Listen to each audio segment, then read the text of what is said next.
The 1979 Formula One season was a year of transition, innovation, and fierce rivalry. Aerodynamic advancements, particularly ground effect technology, were at the heart of the competition, while the introduction of turbocharged engines hinted at the future. It was a season filled with iconic machines that helped shape modern F1.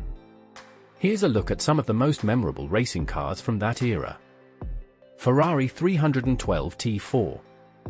Ferrari's 312 T4 was a masterclass in adaptability.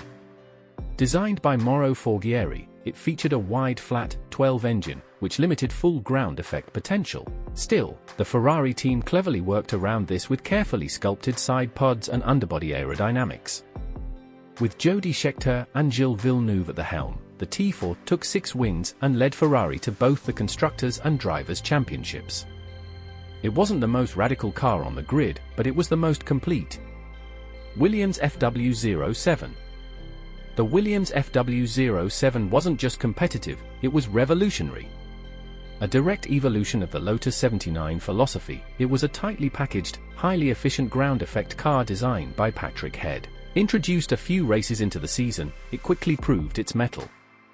Clay Regazzoni gave Williams their first ever victory at Silverstone, and Alan Jones followed up with a strong second half of the year. The FW07 became the foundation for Williams' rise to power in the early 1980s. Ligier JS11. Ligier opened the season with a bang.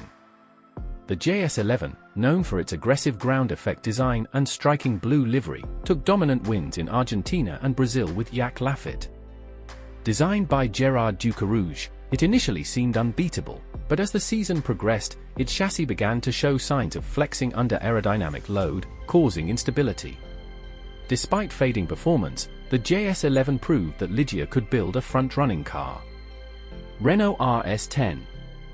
The Renault RS10 made history as the first turbocharged car to win a Formula One Grand Prix.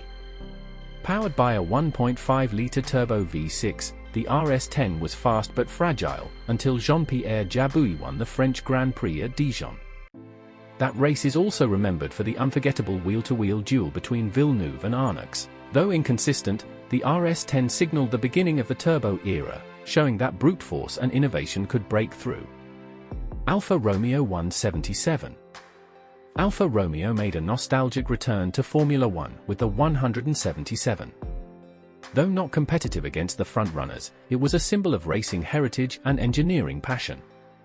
Powered by a V12 engine, the car suffered from weight and balance issues, and it only appeared in a handful of races before being replaced by the improved 179 model. Still, its presence was a reminder of Alfa's storied legacy in the sport. Tyrrell 009. The Tyrrell 009 was the team's answer to the ground effect revolution. Designed by Maurice Philippe, it featured side skirts and a low-slung profile to take advantage of underbody airflow. However, it lacked the refinement and consistency of its rivals. With drivers like Didier Pironi and Jean-Pierre Jorier, Tyrrell managed to stay competitive in the midfield, but the days of the team as a championship contender were fading. Lotus 80. The Lotus 80 was meant to be the next step forward, a radical, full ground effect machine with no wings and extreme underbody downforce.